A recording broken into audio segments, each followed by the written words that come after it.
And we're back with another humility hair grow update. So what I've done now, because I put a lot of the hair grow across Candice's hairline, is I've done now a black soap cleanser. So this is the unscented, black handcrafted black soap cleanser.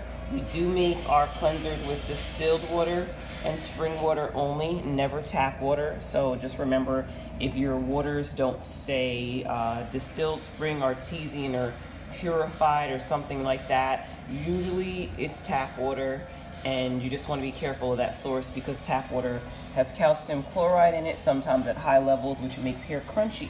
The way to get around this is to do your co-washing and your sugar scrubbing and use products that have pure water, and or also I would say and add structured water, your Dr. Brown's structured water, to your regular water blends. Ahava Felicidad of Ahava Felicidad Hair and Body with Candice, and Candice's edge growth journey, Candid with Candice videos.